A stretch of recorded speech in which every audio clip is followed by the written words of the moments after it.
저희들이 구약 성경 세미나를 12주에 걸쳐서 했고요. 이제 신약 세미나를 12주에 걸쳐서 또 이제 했습니다. 오늘 이제 마지막 시간인데 요한계시록을 중점적으로 오늘 여러분과 함께 말씀을 나누도록 하겠습니다. 여러분, 신약 성경이 몇 권입니까? 27권입니다. 27권 가운데서 사복음서가 4권, 또 역사서가 사도행전 1권, 또 요한계시록 예언서 1권, 나머지 21권이 서신서로 되어 있습니다. 그래서 서신서가 굉장히 참 많죠. 그래서 신약 27권 가운데서 성경을 제일 많이 기록한 사람이 누구냐면은 사도 바울입니다. 무려 13권이나 기록을 했습니다. 27권 가운데 13권은 바울이 기록했고요. 바울 다음으로 많이 성경을 기록한 사람인데 누군지 아십니까? 사도 요한입니다. 사도 요한이 몇 권을 기록했죠? 성경 5권을 기록을 했습니다. 그런데 바울은 서신서만 13권을 기록했는데 사도 요한은 골고루 기록했습니다. 예수님의 생애를 기록한 사복음서 중에 하나인 요한복음을 기록했고요. 그리고 또 요한 1서, 2서, 3서 서신서도 기록했고, 또 마지막으로 이제 성경에 기록된 예언서 요한계시록도 사도 요한에 의해서 기록이 됐습니다. 그래서 요한복음은 예수님을 믿도록 하기 위해서 기록됐고요. 그리고 요한 1서 보면은 하나님은 사랑이다, 서로 사랑하라, 이런 말씀이 있죠. 그러니까 사랑에 대한 말씀이 있는데, 또 영생이 있음을 알도록 하기 위해서 또 기록했다, 이렇게 또 요한 1서 5장 13절에 말씀하고 있습니다. 그리고 계시록 말씀은 소망 가운데 예수님의 재림을 기다리면서 살아가도록 하기 위해서 기록되어 있죠. 그래서 믿음, 사랑, 소망, 이 세 가지가 우리 그리스도인의 독성인데, 복음서 요한복음, 그리고 서신서 요한 1, 2, 3서, 또 요한계시록을 통해서 우리가 그것을 또 볼 수가 있겠습니다. 제가 여러분에게 이제 그 도표를 드렸는데, 그 도표 중에서 가장 중요한 그 도표가 어떤 도표냐면 신약 100년사 역사와 신약 성경이 언제 어떻게 기록됐는지를 기록한 도표입니다. 이 한 가지 도표를 보면은 신약 성경이 이렇게 기록됐구나, 또 언제 누가 어떤 사역했구나, 이걸 한눈에 볼 수 있는 굉장히 유익한 도표입니다.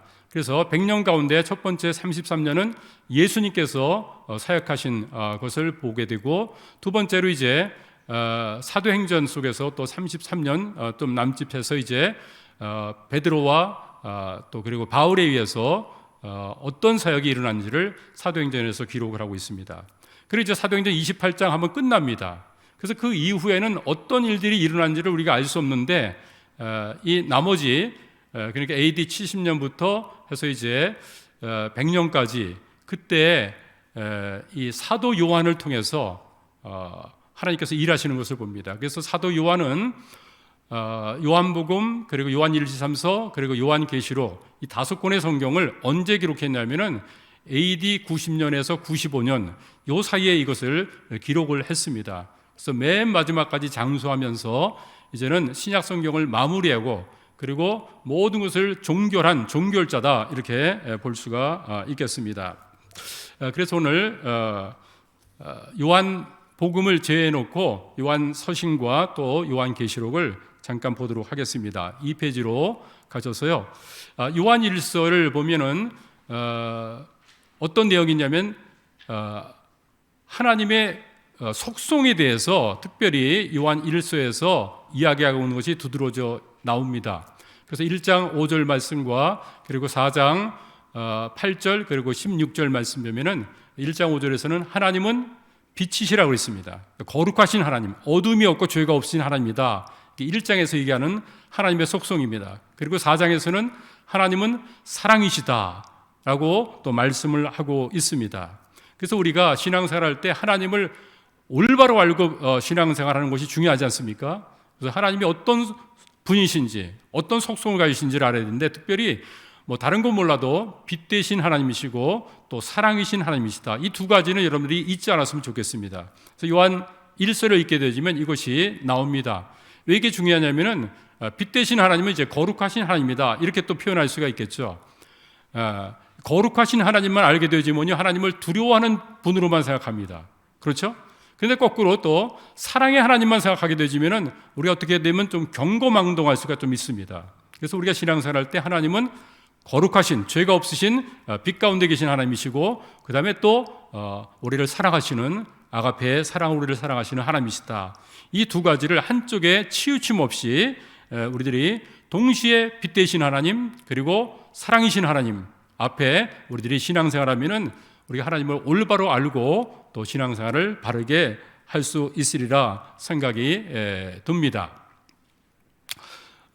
그리고 두 번째, 요한 1서를 기록한 목적이 있습니다. 제가 이제 일반 서신, 공동 서신 속에서도 분명히 기록한 목적이 있다는 것을 말씀을 드렸죠. 그래서 성경을 읽을 때 그냥 읽지 말고 이 책은 무슨 목적으로 기록된 것인가, 이걸 알고 읽으면 더 도움이 됩니다.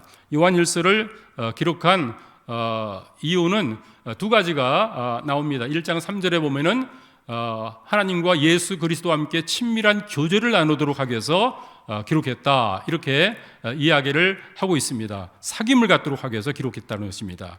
그리고 두 번째 기록한 목적은 예수 믿는 사람들에게는 영생이 있다는 것을 알도록 하기 위해서, 다시 말해서 구원의 확신을 갖도록 하기 위해서 요한 1서가 기록됐습니다. 그러므로 우리가 요한 1서를 읽게 되어지면은 하나님과 예수님과 함께하는 그런 친밀한 사귐을 가져야 됩니다. 빛 되신 하나님, 사랑이신 하나님과 정말 친밀한 사귐을 갖고 교제 속에서 신앙생활하는 것, 이것을 하도록 하기 위해서 요한 1서가 기록됐고요. 그리고 또한 우리가 구원받았는지 안 받았는지 우리가 확신 없는 가운데 살면 안 되고요.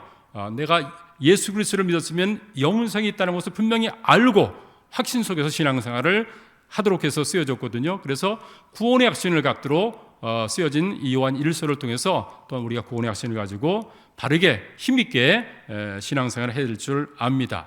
그래서 여러분들이 요한 1서가 1장부터 5장까지인데 읽어보게 되지면은 이런 내용을 가지고 기록됐다는 것을 여러분들이 보시면 되겠습니다. 그 다음에 이제 요한 2서와 요한 3서를 보는데 요한 2서와 요한 3서는 다 한 장으로 되어 있습니다. 근데 요한 2서는 누구한테 보내진 편지냐면은 부녀와 그의 가족에게 보내진 편지입니다.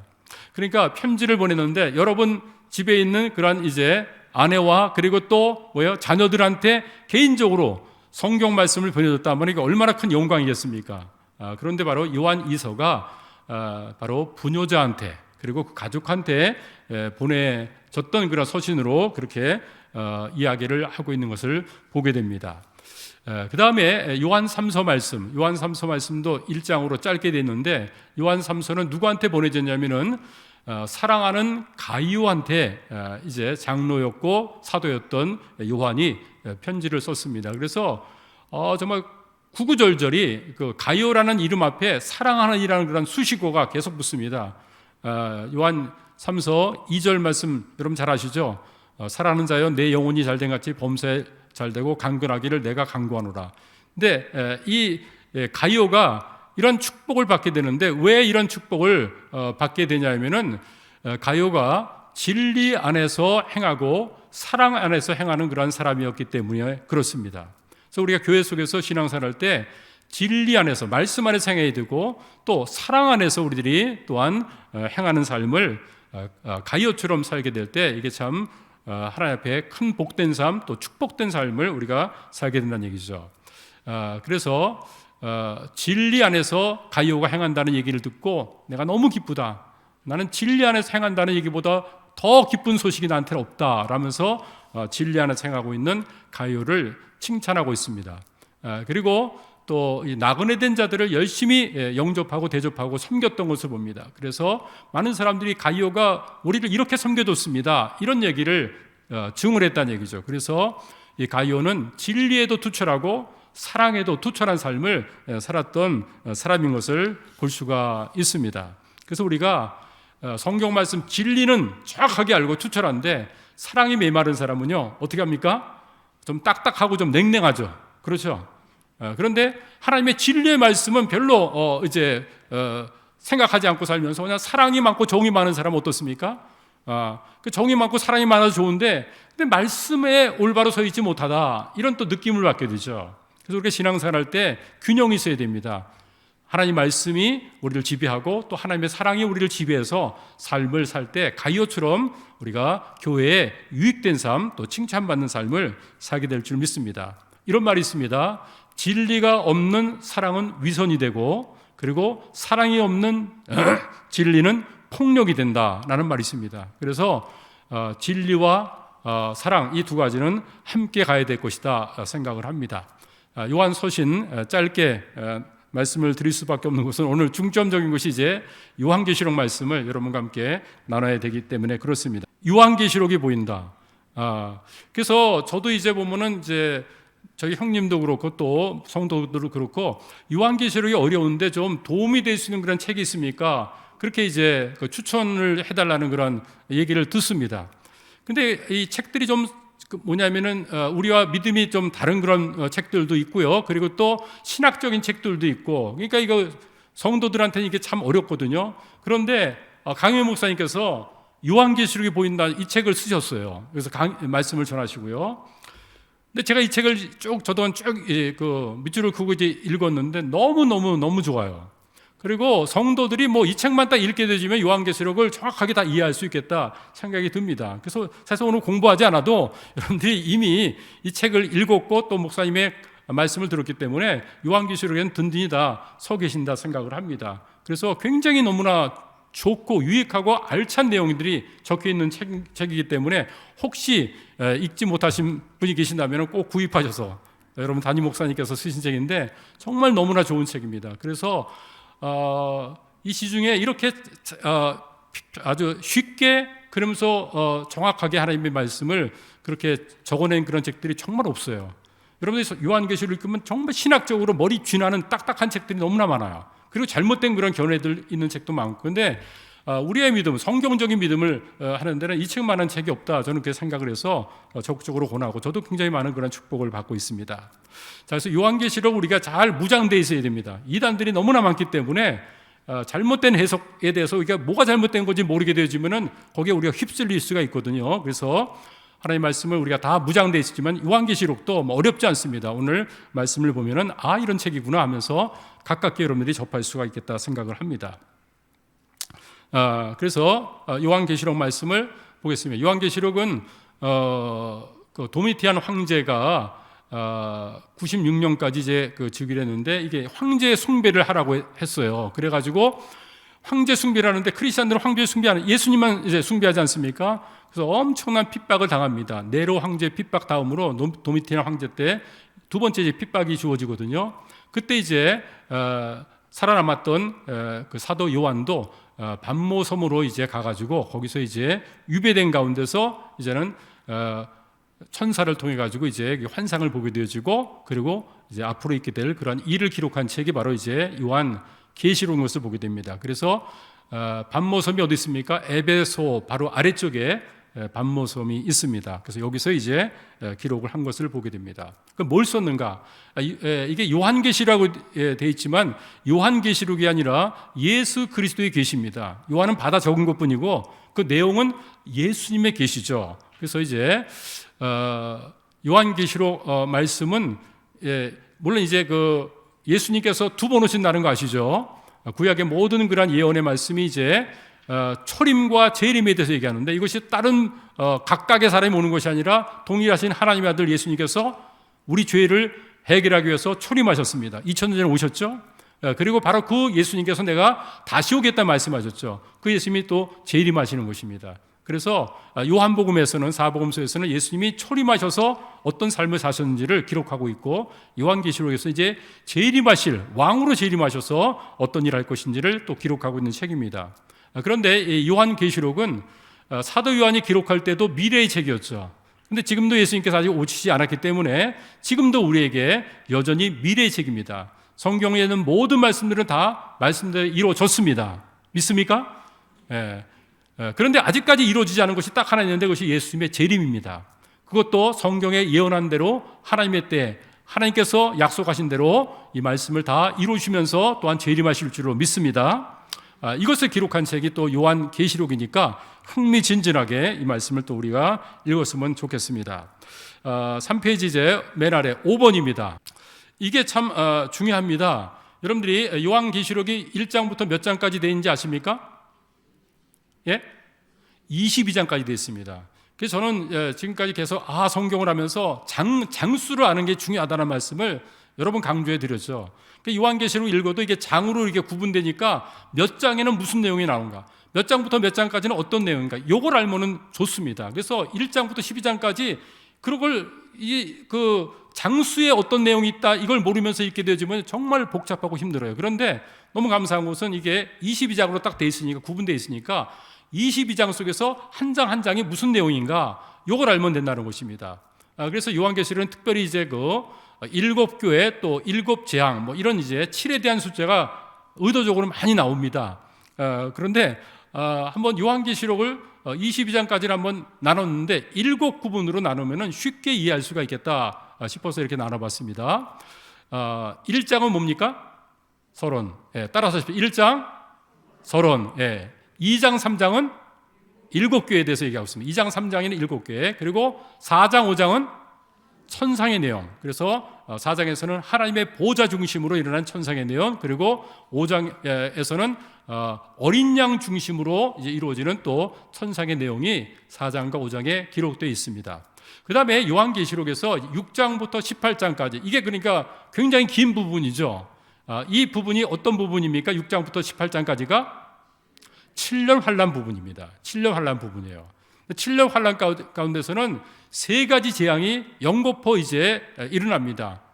7 인의 재앙, 7 나팔의 재앙, 7 대접의 재앙, 이 세 가지 이제 재앙이 나타납니다. 그래서 가로에 뭐라고 되어 있어요? 앞글자만 따가지고 인나대. 여기 인천 쪽에 이제 그 인하대가 있죠.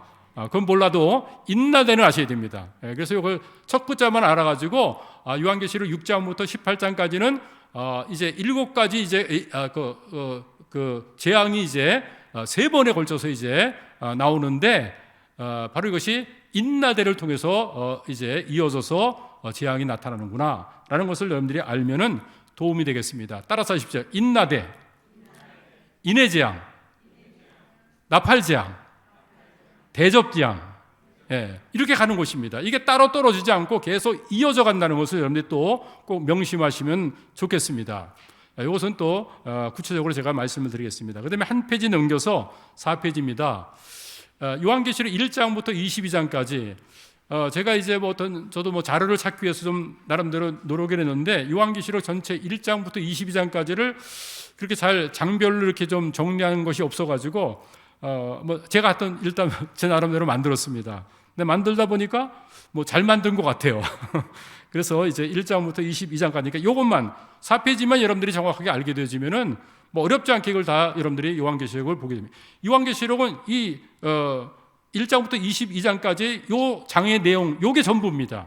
요게 핵심적인 그런 내용이니까 어떻게 구성되는지를 알면 되겠어요. 앞에 제가 이제 7구분으로 된다 그랬죠. 자, 구분을 한번 보겠어요. 1장은 뭡니까? 서론. 2장, 3장은 7교회. 4장, 5장은 천상의 내용. 그 다음에 이제 6장부터 18장까지는 뭡니까? 환란 시대. 그렇죠? 7년 환란. 7년 환란은 세 가지 재앙이 있다고 그랬죠. 자, 무슨 대? 시작. 인나대. 인나대가 지금 6장부터 18장까지 가는 곳입니다. 아시겠죠? 그런데 이 7 인의 재앙이 몇 장에 나와요? 6장에 나옵니다. 이걸 알아야 되는 거예요. 6장 하면은 7 인의 재앙 여기밖에 안 나타나요. 그러니까 너무 쉽지 않습니까? 첫 번째 7 인의 재앙은 계시록 6장에 나오는 거라. 이걸 여러분들이 이제 이해하셔야 됩니다. 그래서 성경을 요한계시를 읽을 때는 몇 장에 무슨 내용이 나오는가, 이걸 여러분들이 염두에 두고 읽어야지만 이해가 된다는 것입니다. 자, 그래요. 그 다음에 8장, 9장은 무슨 재앙입니까? 7 나팔의 재앙입니다. 7 나팔의 재앙이 나타납니다. 자, 그렇게 하고 이제 그 10장부터 15장까지가 쭉 간단 말입니다. 그리고 7 대접의 재앙은 몇 장에 나옵니까? 16장에 나오는 것입니다. 자, 그러면 이제 여러분들 이제 정리를 한번 하세요. 7 인의 재앙은 몇 장? 6장입니다. 그리고 7 나팔의 재앙은 몇 장? 8장, 9장입니다. 그 다음에 7 대접의 재앙은 몇 장입니까? 16장입니다. 예. 근데 이게 이어져서 나가요? 따로 떨어져 있어요? 떨어져 있지 않습니다. 떨어지지 않게 붙어 이어져 간다고 그랬죠. 이어져서 가는 것을 봅니다. 이게 근데 왜 우리가 떨어졌다고 생각하냐면은 사이사이에 다른 장 속에서 삽입되는 내용이 있지 않습니까? 그렇죠? 6장 다음에 뭐가 나요? 7장에 나오는데 거기서는 14만 4천과 큰 물에 대한 얘기가 나오거든요. 이건 잠깐 설명하기 위해서 들어간 내용이고요. 그러니까 이제 7재앙이 마지막 7번째 재앙이 끝나게 되지면은 7인의 재앙이 끝나면은 무슨 재앙으로 이어집니까? 곧바로 8장 1절에 무슨 재앙? 7 나팔의 첫 번째 재앙이 이제 나타나는 것입니다. 아시겠죠? 그렇게 하는 것입니다. 그럼 7 나팔의 재앙이 사실상 이제 12장에 여기 이제 그 7번째 나팔의 재앙은 12장에 나타나 있긴 합니다. 나중에 디테일하게 보면 그렇게 보면 되겠는데, 그렇게 된 다음에 이제 어디로 가냐면 16장으로 가게 돼 있어요. 16장으로. 그래서 7 나팔의 재앙 끝난다면은 7 대접의 재앙으로 곧바로 이어진다는 것입니다. 그런데 7 나팔의 재앙과 7 인의 재앙 가운데서 설명해야 될 게 너무나 많은 거야. 그렇죠? 그래서 첫 번째 재앙 속에서 무슨 재앙이 있고 해서 6번째, 7번째 재앙이 무슨 재앙이 일어났다. 이것만 얘기하면 안 되고 이 재앙이 일어나는 요 사이에 어떤 중요한 그런 내용들이 또 일어났는가, 전개되는가, 요걸 이제 부록처럼 얘기를 설명을 해줘야 되는 것이죠. 이게 삽입으로 들어간 장들이거든요.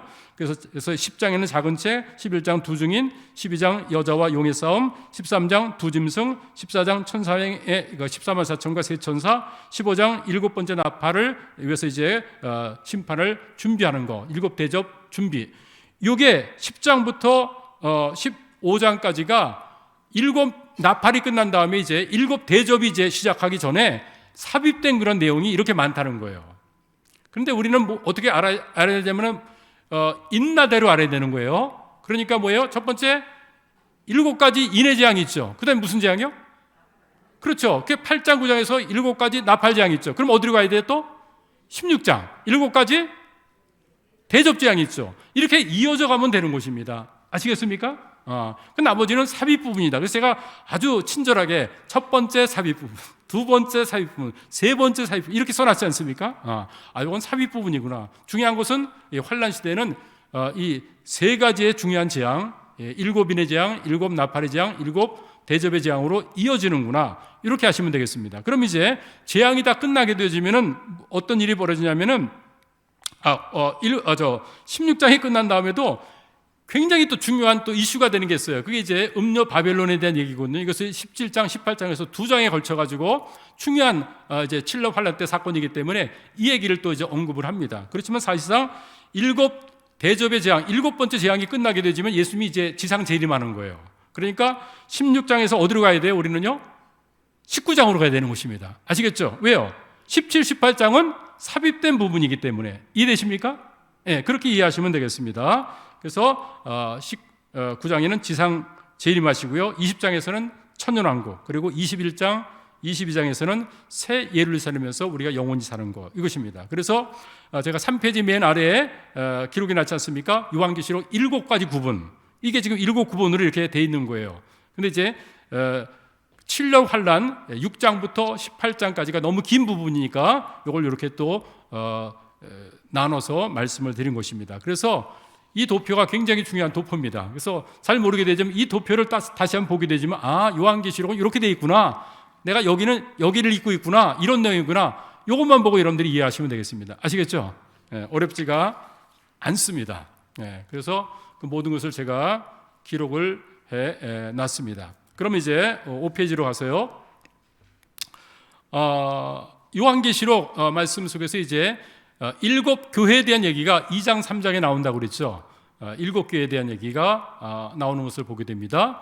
그래서 에베소 교회, 그리고 소문학 교회, 버가모 교회, 두아디라 교회, 사대 교회, 빌라델비아 교회, 라우디게아 교회, 7 교회가 이제 나타나는 것을 보게 되거든요. 근데 그 예수님께서 이제 7 교회에 이제 그 사자들에게 편지를 보내고 말씀하는데 이 패턴이 있다는 것입니다. 이런 패턴을 가져갑니다. 1번부터 5번까지 있죠. 1 한번 읽어보십시오. 1. 예수님을 계시함. 2. 교회를 칭찬함. 3. 교회를 책망함. 4. 상급을 약속함. 5. 성령께서 모든 이에게 말씀하신다. 이렇게 이런 패턴으로 다 이제 돼 있습니다. 그런데 문제는 뭐냐면은 이번에 교회를 칭찬하는데 칭찬받을 교회들은 다 칭찬을 먼저 하십니다. 예수님은 책망을 먼저 하지 않고 칭찬할 것을 먼저 한 다음에 그 다음에 책망할 것을 이제 또 얘기합니다. 그런데 칭찬할 것이 하나도 없는 교회가 있었어요. 무슨 교회인지 아십니까? 예? 라오디게아입니다. 라오디게아는 칭찬할 게 없어 그냥 책망만 듣습니다. 그런데 또 책망할 것이 없는 교회가 두 교회가 나옵니다. 어느 교회입니까? 서머나 교회고 빌라델비아 교회입니다. 그래서 우리가 본바다의 교회는 서머나 교회, 정말 핍박과 고난 가운데서도 인내로 믿음을 지켜서 생명의 멸류관을 받았던 서머나 교회, 그리고 작은 것을 가지고 하나님 앞에 큰 일들을 이뤄냈던 빌라델비아 교회, 이러한 교회의 모습을 우리가 본받아야 되겠다 생각을 합니다. 그래서 도표로 여러분에게 드렸죠. 그래서 7교회는 이런 교회구나라는 것을 여러분들이 보면 되겠습니다. 자, 이제 중요한 본론의 말씀은 이제 6장부터 7년 환란 동안에 있을 일을 나누기 때문에 이제 7번으로 넘어가도록 하겠습니다. 자, 요한계시록은 7년 환란 때 있게 될 일을 기록하고 있죠. 몇 장부터 몇 장까지예요? 이 장수를 안 했나 그랬죠. 옆에 써 있지 않습니까? 6장부터 18장까지는 무슨 얘기를 기록하고 있어요? 7년 환란. 그렇죠. 7년 환란 때 있을 일을 기록하고 있구나. 그러니까 여러분들이 6장으로 들어와서 이제 성경을 읽고 이제 18장까지 성경을 읽게 되지만 지금 무슨 얘기를, 어느 시대를 지금 얘기하고 있는 거예요? 7년 환란 시대에 지금 얘기가 여기 기록되어 있는 거구나. 이걸 아시면 돼요. 2장, 3장 읽으면은 교회에 대한 그런 보내는 편지구나. 이거 알면 된 것처럼. 그렇죠? 그리고 4장, 5장은 천상에서 일어나는 보호자를 중심으로 또 어린 양을 중심으로 일어나는 그런 일들을 기록하고 있구나. 4장, 5장. 그러니까 몇 장에는 무슨 내용이 있는가? 이걸 제가 도표로 알려드렸잖아요. 그걸 알아야 됩니다. 오늘 알아야 될 것은 이제 7년 환란에 정말 그 장수도 많기 때문에 이 부분을 여러분들이 알아야 되는데 이게 몇 장부터 몇 장까지인가는 꼭 알고 있어야 돼요. 오늘 다 외우고 잊어버리면 안 돼요. 자, 7년 환란은 요한계시록 몇 장부터 몇 장까지요? 6장부터 18장까지입니다. 그렇습니다. 그럼 이것을 함께 보겠습니다. 자, 그런데 그러면 여기에 이제 재앙들이 계속 나타나죠. 7년 환란 때요. 전무후무한 재앙이 나타나지 않습니까? 어떤 재앙이 기록되어 있는가? 6장부터 18장까지 어떤 재앙이 기록됐냐면은 세 종류의 재앙이 되어 있습니다. 첫 번째는 7 인의 재앙. 이게 몇 장 있어요? 6장입니다. 그렇죠? 그 다음에 두 번째는 7 나팔의 재앙. 몇 장입니까? 8장과 9장입니다. 물론 이제 7번째 나팔은 이제 11장에 나오게 합니다. 근데 8장과 9장으로 이해하세요. 단순하게 하는 게 좋습니다. 그 다음에 마지막 세 번째 7 대접의 재앙은 몇 장입니까? 16장. 그렇죠. 이게 이어서 나온다, 분리해서 나온다? 이어서 나온다는 것을 여러분들이 꼭 유념해 주시기 바랍니다. 자, 그러면은 지금 요한계시록 6장과 그리고 8장, 9장, 그리고 16장 요 4개 장만 이제 뭐예요? 7 인의 재앙, 7 나팔 재앙, 7 대접의 영이 있다는 거예요. 그럼 끝나는데 복잡한 거예요. 왜냐하면 다른 얘기들이 거기 있으니까. 이게 다 뭐다? 삽입구절이다. 삽입 장들이다. 이렇게 여러분들이 보면 되겠어요. 그러니까 요한계시록에서 그 환란 시대로 보게 되지면은 인나대로 풀면 됩니다. 아시겠죠? 예. 그 나머지는 삽입입니다. 그러면 어떤 것이 사이사이에 지금 삽입되어 있는가? 그래서 7 인의 재앙 다음에 뭐가 있고 또 7 나팔 다음에 뭐가 있고 7 대접 다음에 뭐 어떤 내용이 나오는가? 여러분들이 그 삽입된 것만 여러분들이 삽입 처리해 가지고 이해하면 되겠습니다. 한 장 넘기셨어요. 그러면 그래서 제가 이제 도표를 만들었는데 맨 처음에 이제 7 인의 심판 몇 장 있어요? 6장. 잠깐만 반복하는 겁니다. 그 다음에 7 나팔의 심판은 8장, 9장. 그리고 7 대접의 심판은 16장인 것입니다. 자, 그런데 첫 번째 이제 예수님께서 인을 떼시지 않습니까? 봉인한 인을 떼가지고 이제 심판이 계속 쏟아지죠. 그러면서 7번째 인이 이제 열리지 않습니까? 그렇게 되어지면 이게 어디와 지금 바톤 터치를 했냐면 릴레이 할 때 바톤 터치 하지 않습니까? 7 인의 심판, 7번째 인의 심판이 이제 열리게 되어지면은 곧바로 누가 이제 그것을 바톤을 받아요? 7 나팔의 첫 번째 나팔이 이제 울려 퍼지면서 이게 이어받는 것입니다. 그러니까 7번의 심판에서 7째 인의 심판과 그리고 첫 번째 나팔 심판은 이게 동일한 겁니다. 아시겠죠? 같이 있는 거예요. 그러니까 이게 이어질 수밖에 없게 지금 성경이 기록이 났어요. 그렇게. 그러니까 그걸 여러분들이 유념해서 읽으면 되는 것입니다. 그 다음에 마찬가지로 일곱 나팔의 심판이 이제 일곱 번째 나팔이 울리지 않습니까? 이게 이제 이거는 이제 8장 9장이 아니라 이제 11장에 있다고 그랬죠. 그러니까 8장 9장에서는 1번부터 6번까지 나팔이 울립니다. 그리고 일곱 번째 나팔은 이제 11장에 나오는데, 그렇게 된 다음에 이게 어디로 또 바톤 터치를 하겠습니까? 일곱 대접의 심판, 첫 번째 이제 대접이 쏟아진 것과 연관해 가지고 이제 이어지는 것을 보게 됩니다. 그러니까 성경을 읽을 때 우리는 인의 그 재앙, 그리고 나팔 재앙, 대접 재앙이 그 사이에 있으니까 이게 분리되고 따로따로 있는 것처럼 느껴지는데, 따로 된 게 아니라 뭐다? 연결된 거다라고 여러분들이 이해하면서 성경을 읽게 되어지면은 이해가 됩니다. 그래서 제가 도표를 또 하나 만들어 드렸죠, 그렇죠? 그래서 일곱 인의 심판은 그럼 첫 번째 인이 떼지면은 어떤 심판이 있는가? 가장 이제 핵심적인 내용만 쭉 적어놨습니다. 그런데 이제 일곱째 그 인의 심판 가운데 일곱 번째 심판이 있을 때 이게 어디와 겹쳐요? 일곱 나팔의 첫 번째 나팔 심판과 겹친다고 그랬죠. 겹쳐져 보이죠, 그렇죠? 이렇게 가는 것입니다.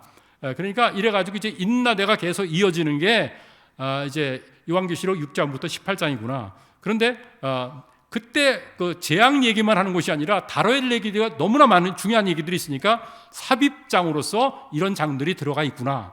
핵심은 인나대다. 그렇죠? 인의 심판, 나팔 심판, 대접 심판이다. 이 심판이 이어진다는 것을 여러분들이 이해하면은 좋겠습니다. 자, 그럼 이제 중요한 것은 우리는 이제 중요한 6장부터 16장까지 속에서 이제 세 가지 이제 심판이 있다는 것 같습니다. 인의 심판, 나팔 심판, 대접 심판. 그렇죠? 이게 일곱 가지가 계속해서 가라고 또 간다는 것을 봤습니다. 그러면 중요한 것은 삽입된 그런 내용은 어떤 것이고 왜 삽입됐는가? 이게 중요하겠죠. 이걸 이제 좀 잠깐 좀 살펴보겠습니다. 두 번째입니다. 그래서 어떤 내용이 삽입되어 있냐면은 6장 다음에는 뭐가 나와요? 7장에 나옵니다. 7장. 이게 14만 4천 이 얘기가 나옵니다. 이건 꼭 좀 얘기를 해야 되겠죠. 너무나 이단들이 자기가 다 14만 4천이라고 주장하기 때문에. 자, 그 얘기가 나옵니다.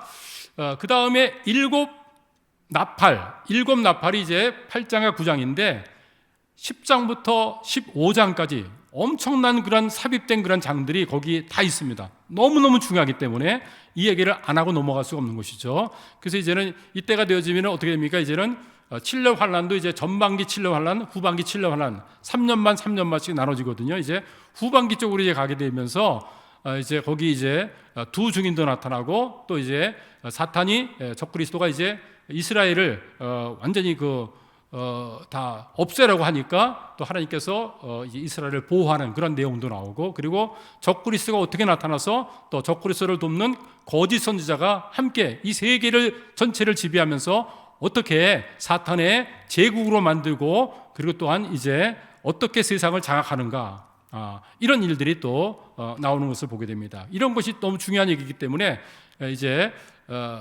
10장부터 15장까지 삽입 부분들이 많이 나옵니다. 그 다음에 세 번째 대접, 이게 몇 장이 나옵니까?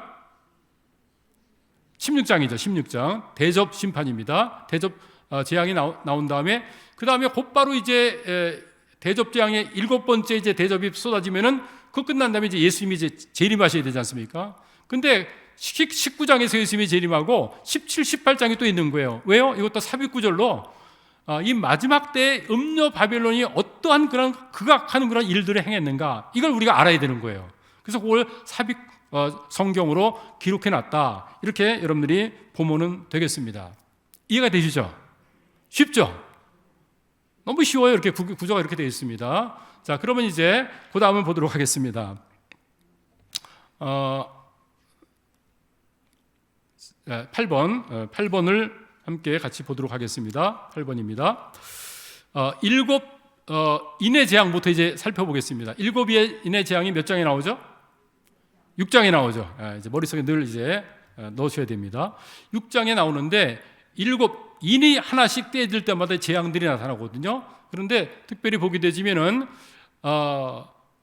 첫째 인부터 네 번째 인까지는 말탄 자가 나타나는 것을 보게 됩니다. 성경 말씀을 6장을 읽어보게 되면 펴놓고 읽어보면 여러분들이 그것을 볼 수가 있습니다. 그래서 말탄 자가 나타나는 것을 보게 됩니다. 그래서 흰 말탄 자, 붉은 말탄 자, 검은 말탄 자, 청학색 말탄 자, 이래서 그 재앙이 또 이 땅에 일어나는 것을 봅니다. 그 다음에 순교자의 탄원, 또 이제 우주적인 그러한 재앙들이 일어나고, 그리고 일곱째 인이 없지 않습니까? 그것은 뭐예요? 하늘이 고요해지고, 그러면서 이제 바톤 터치를 하는 이제 일곱 나팔 심판으로 이제 또 이어져 나가는 것을 보게 됩니다. 그래서 일곱 인의 심판인데, 여기서 우리들이 좀 봐야 될 것은 첫 번째 인을 때니까 누가 나타나냐면은 흰말 탄자가 나타나요.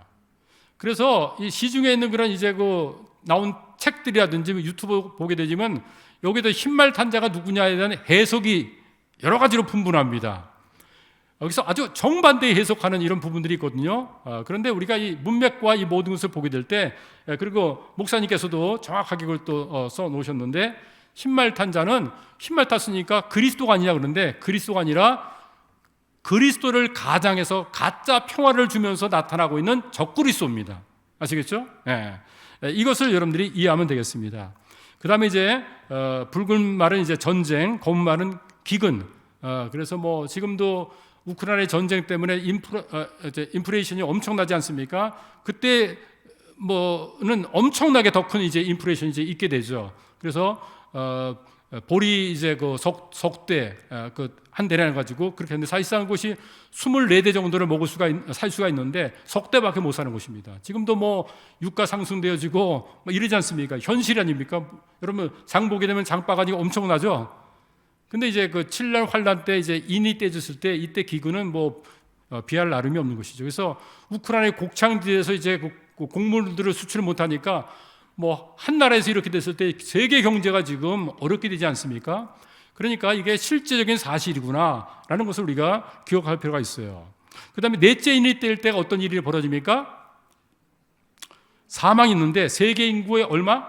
4분의 1, 25%, 4분의 1 죽는 거예요. 지금 세계 인구가 몇 억이에요? 79억 좀 넘었습니까? 80억입니다. 그러면은 80억에서 25%, 4분의 1이면 얼마가 죽는 거예요? 20억이 죽는 거예요. 20억이요. 여러분 지금 코로나 때문에 지금 우리가 정말 전 세계적으로 이게 아주 예민한 그런 문제가 돼 있지 않습니까? 그렇죠? 우린 전혀 생각하지 못했는데 이게 전 세계의 팬데믹으로 와가지고 정말 힘들지 않습니까? 저는요, 어떻게 그 80억이 지금 살고 있는데 여기서 20억이라는 데는 사람이 한꺼번에 죽는가 잘 이해가 안 됐어요. 전쟁에서라도 이렇게 죽을 수는 없지 않습니까? 그런데 이제 깨달았어요. 우리는 다 알아요. 바이러스를 통해 가지고 이 병원 세균을 통해 가지고 능히 이런 일이 있을 수가 있겠구나. 막 죽어나가지 않습니까? 그렇죠? 그러니까 성경에 있는 말씀이 4분의 1이 죽는다 했을 때 어떻게 4분의 1이 죽어? 아닙니다. 우리가 현실을 보고 있어요. 그리고 조금 맛을 보는 것입니다. 그렇죠?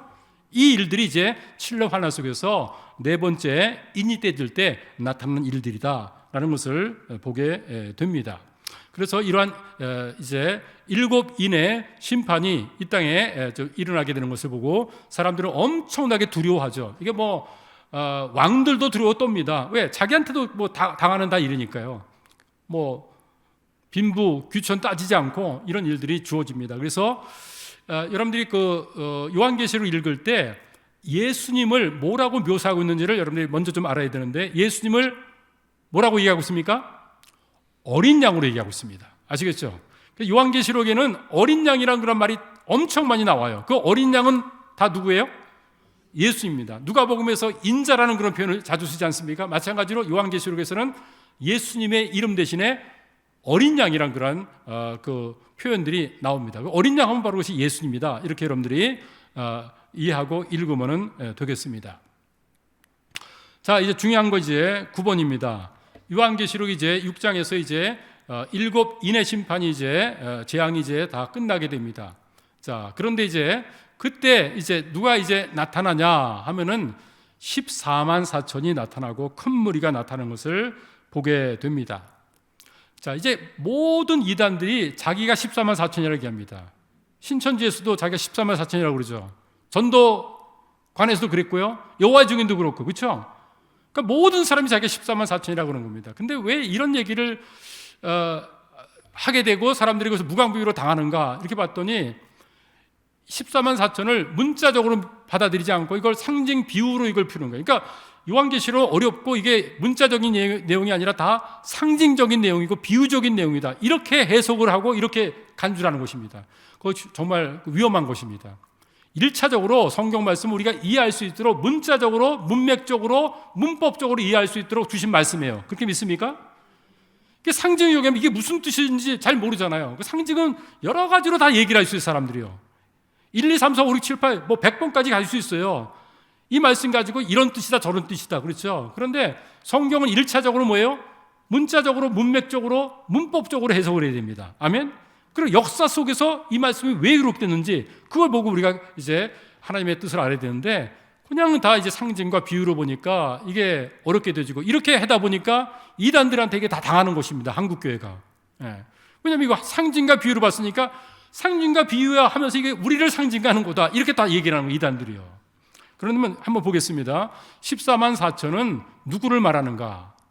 이들은요 7년 환란 때 하나님의 인을 맡고 충성스럽게 예수님을 따르면서 복음을 전하는 어디? 이스라엘 12지파 가운데 택함 받은 사람을 얘기합니다.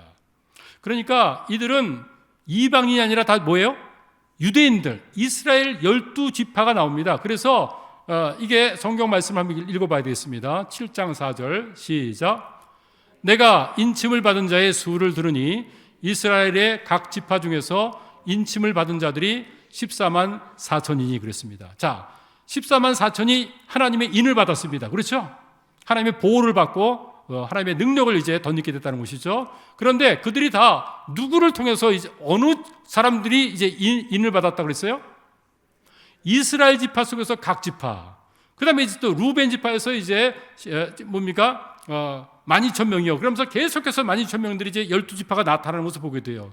그러니까 이 14만 4천은 정확하게 성경에서 뭐라고 했어요? 이스라엘 12지파 가운데서 인맞은 자라고 그랬어요. 그럼 문맥적으로, 문법적으로, 그리고 문자적으로 해석하게 되지만 이게 다 뭐예요? 누구예요? 이스라엘 백성들, 유대인들이에요. 그래서 여러분 7년 환란, 여러분들 이제 다니엘서 말씀도 다 들었지 않습니까?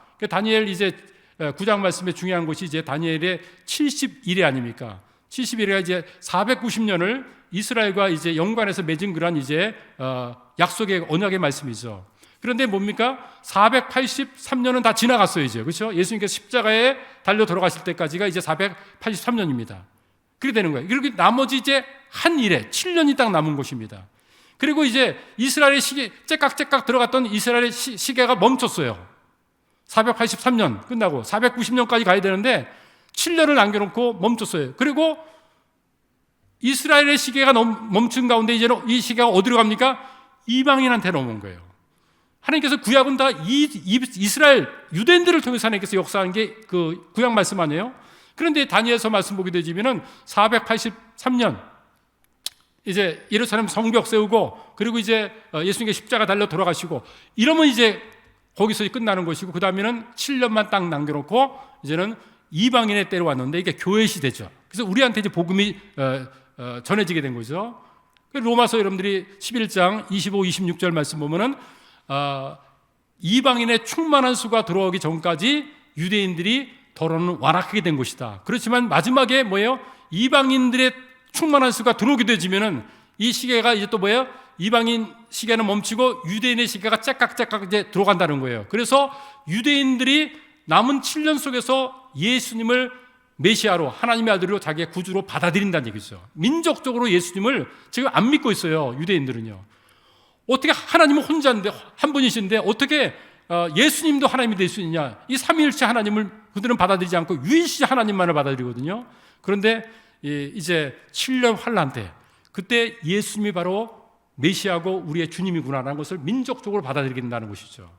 그러면 이제 7년이 딱 남았다는 거예요. 요한계시록 다니엘서 말씀을 보더라도요. 그럼 이 7년이 언제 이제 시작되는가? 이게 바로 요한계시록 6장부터 18장까지 이제 그 기록입니다. 7년 환란, 7년 대환란. 그것을 기록하고 있는 것이 요한계시록 말씀이고 그것을 또 이제 입증하고 있는 것이 또 다니엘서 9장에 나오는 71의 70번째 일의 그 예언이다, 이렇게 보면 되겠습니다. 자, 그래서 우리가 지금 7년 환란은 누구와 연관된 시간입니까? 이방인, 유대인들이죠. 그렇죠? 아까 얘기했지 않습니까? 490년에서 이제는 483년에 예수님께서 십자가 달려 돌아가시고 기름 부은 자가 끊어진 것으로 해서 끝났다는 거예요, 이제. 그리고 이제 유대인의 시간은 제각자가 돌아가지 않아요. 그러다 이게 언제 돌아가냐면은 7년 환란을 또 이제 맞이할 때부터 마지막 야곱의 환란기 7년 동안 이제 환란을 겪으면서 이제는 다니엘서 70일에 유대인과 연관된 시간이 이제 끝나게 된다는 것입니다. 그러니까 이 인류의 종말 역사가 유대인, 이방인, 유대인으로 다시 가는 것입니다. 그러니까 7년 환란이 이루어지는 것인데, 이게 요한계시록에서 6장부터 18장까지 7년 환란에 대한 얘기를 하고 있다, 그 말인 것입니다. 그러니까 이 7년 환란 때 유대인들을 통해서 하나님께서 복음을 전하고, 또 유대인들을 통해서 이제 적그리스도의 세력을 이제 또한 이제 대항해서 싸우는 그런 사람들을 하나님께서 또 세우신다는 얘기입니다. 지금은 우리들 구원받은 교회가 이제 하나님의 일들을 감당하지 않습니까? 근데 7년 환란 때는 뭐예요? 14만 4천이 이 일들을 감당하게 된다, 그 말인 것입니다. 자, 그러면은 큰 무리는 누군가? 큰 무리는 성경 말씀 보게 되지면은 이들이 흰 옷을 입고 있고 예수의 피에 그들이 또한 죄 용서 받은 그런 사람들인 것을 봅니다. 그래서 7년 환란 때 이 적그리스도를 따르지 않고 그리스도를 믿는 그런 사람들인 것을 보게 됩니다. 자, 여기서 이 큰 무리가 누굽니까 하니까 큰 환란에서 나오는 사람들인데 어린 양의 피에 그 옷을 씻은 사람이다. 그러니까 7년 환란 동안에 두 증인도 복음을 증거하고 또 14만 4천도 복음을 증거하고, 그래서 믿지 않는 그런 이방인들 또 이제 예수님을 영접하게 되는데, 그때는 뭐 목숨 각오하고 이제 예수 믿어야 되죠. 왜? 적그리스도가 통치하는 세상이니까. 그렇지만 예수 믿는 큰 무리들이 그때도 있게 된다라는 것을 보게 됩니다. 자, 그 다음에 이제 그 두 번째 10번 말씀을 보겠습니다. 두 번째 큰 재앙은 일곱 나팔의 재앙입니다. 일곱 나팔의 재앙은 그러니까 인나대죠. 그러니까 나팔 재앙입니다. 나팔 재앙은 3분의 1 재앙이다, 이렇게 이해하면 되겠습니다. 무슨 재앙이라고요? 3분의 1. 자, 일곱 인의 재앙은 4분의 1 재앙이었습니다. 그렇죠? 그 4분의 1, 25%가 죽었지 않습니까? 이 강도가 더 높아지는 것입니다. 그래서 일곱 나팔의 재앙 때는 얼마가 죽느냐? 3분의 1, 33%가 죽는 거예요. 자, 그러니까 80억 인구, 지금 이제 환란이 오게 되면 뭐예요? 60억이 되지 않습니까? 그 다음에 60억에서 또 3분의 1이면 몇 억이 돼요? 20억이 또 죽는 거죠. 그러니까 인의 심판과 나팔 심판을 통해 가지고 4분의 1, 3분의 1 사람들이 죽게 되지 뭐냐? 80억 인구가 40억 인구로 줄어드는 거예요. 이게 몇 년 동안에 7년 환란 속에서 일어나게 되는 그런 일이니까 40억, 인류의 인구가 절반으로 줄어드는 그런 심판이 일어나는구나. 이거 엄청난 심판이죠. 이게 있게 될 것을 우리가 성경 속에서 보게 되는 것입니다. 자, 그래서 이제 나팔 심판이 있는 것을 보고요. 또 이제 이것보다 더 큰 심판이 있을 것이다. 세 가지 화에 대한 또 얘기를 하면서 다섯째, 여섯째, 일곱째 나팔이 불게 되지면 이제 마지막 일곱 대접의 심판이 이제 이루어지게 되는 것을 볼 수가 있습니다. 자, 11번 말씀을 잠깐 보겠습니다. 그 가운데 11장 보게 되지면 하나님이 두 증인을 보냅니다.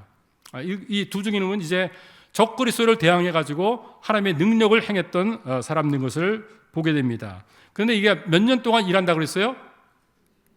1260일. 1260일이 몇 달이냐면은 42달입니다. 그러면 몇 년입니까? 3년 반입니다. 그래서 1260일, 42달, 3년 반, 똑같은 말입니다. 이게 성경에 많이 나와요. 그래서 전반기, 후반기에 7년 환란을 절반으로 나눌 때 1260일, 1260일 이렇게 되어지는 것을 보게 되죠. 이 두 증인은 누구를 보호하는가?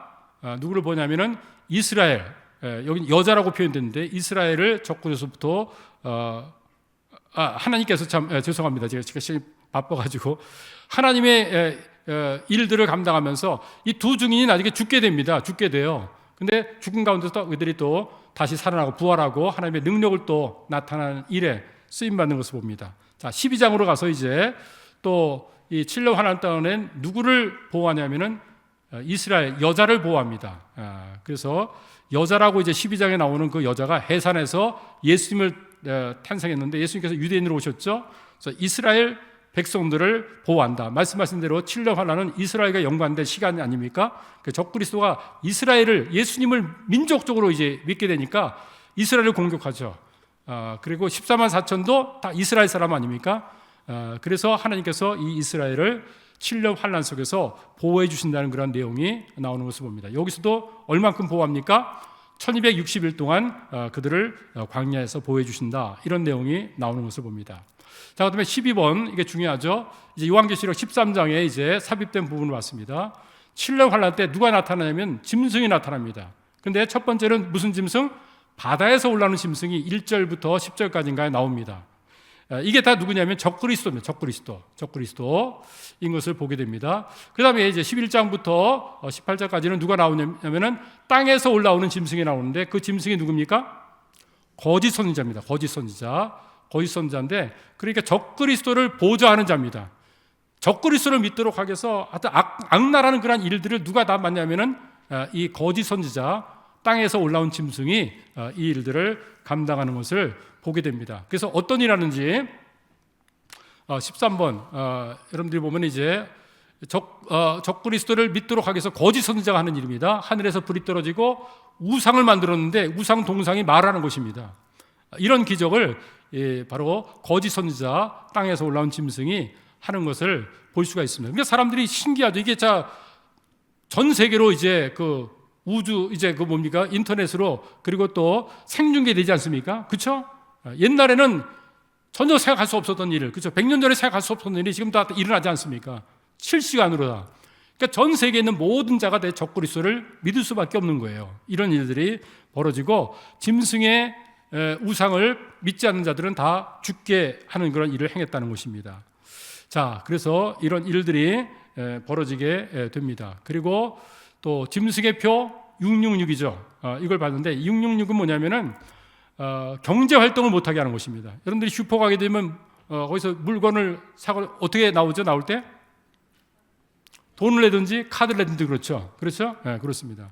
근데 카드도 분실되고 하니까 이제 이게 분명히 666이라는 것을 이제 고유번호를 다 갖게 되지면은 그 사람이 잔고라든지 그 모든 것들 QR 카드에서 더 이제 진보돼서 이것만 가지게 되는데 이게 이제 이마나 이제 오른쪽 손목에 쉽게 새겨지지 않을까 생각이 듭니다. 그래서 고유 넘버를 가지고 사람들이 이제 태어나게 되는 것이죠. 그러니까 적그리스도의 통치에서 벗어날 자가 아무도 없게 되는 것이죠.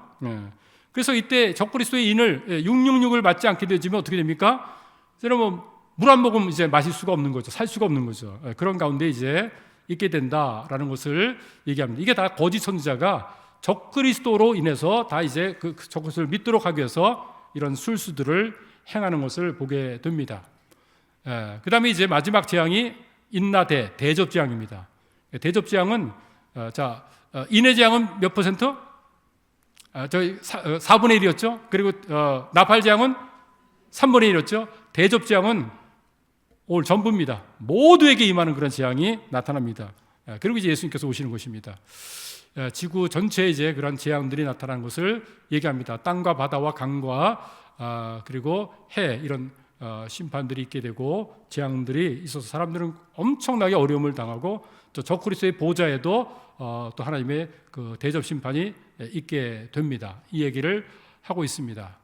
자, 그렇게 하면 이제 예수님이 이제 심판이 다 끝났으니까 올 것 같은데 19장에 오시고 17, 18장이 있는데 이때 음료 바벨론이 등장한다는 것입니다. 음료 바벨론, 이 바벨론이 그 베드로전서 5장 13절인가요? 거기서도 로마를 가리켜서 바벨론이라고 얘기했어요. 그래서 로마를 직접적으로 칭할 수 없기 때문에 바벨론으로 칭한 것이 아닌가, 그렇게 많은 성경학자들이 얘기를 하는데 저도 그렇게 동의를 하고 있습니다. 그래서 맨 마지막에는 이제 적그리스도와 거짓 선지자뿐만 아니라 뭡니까? 이제는 엄청난 이제 그 종교와 경제를 휘두를 수, 쥐락펴락할 수 있는 그런 세력이 나타납니다. 아마 천주교의 그 영향을 받으면서 나타난 세력이 아닐까, 그렇게 또 조심스럽게 생각을 하게 됩니다. 근데 맨 처음에는 적그리스도를 타고 있는 사람이 바로 음녀인 것을 보게 됩니다. 그렇죠? 여자가 음녀입니다.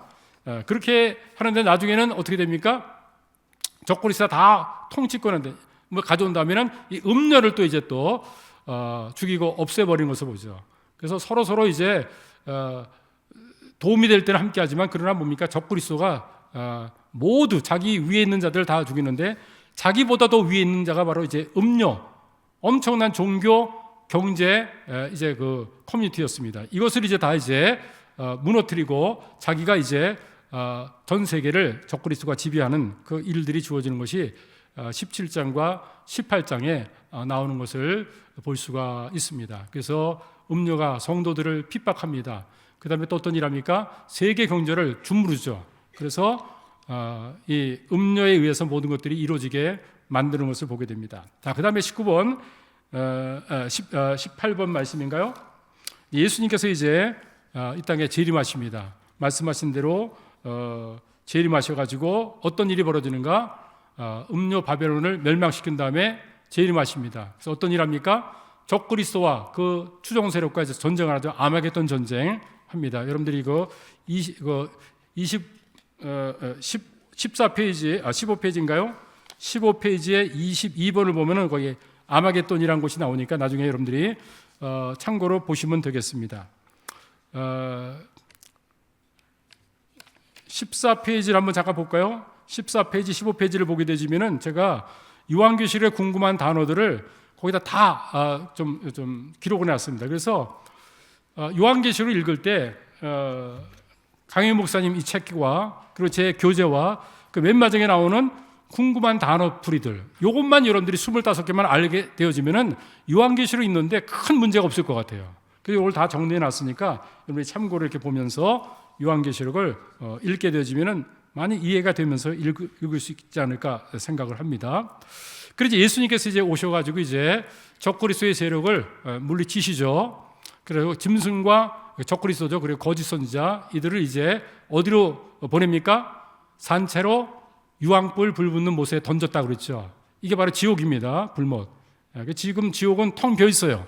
근데 첫 번째로 들어가는 것이 바로 적그리스도와 거짓 선지자가 거기로 들어가게 됩니다. 그리고 예수님께서 1000년 동안 왕으로 통치하시죠. 왕으로 통치하십니다. 그리고 사탄은 어떻게 되는가? 사탄은 이 1000년 동안 무적행이라는 그런 굴 속에 갇히게 됩니다. 그래서 사탄은 활동하지 못하고 예수님께서 이제 1000년 동안 왕으로 통치하시는 지상 낙원이 이루어지게 되는 것이죠. 그렇습니다. 그래서 용에 대해서 옛뱀, 마귀, 사탄 이렇게 표현하고 있죠. 이게 요한계시록 20장에 나오는 그런 얘기입니다. 20장.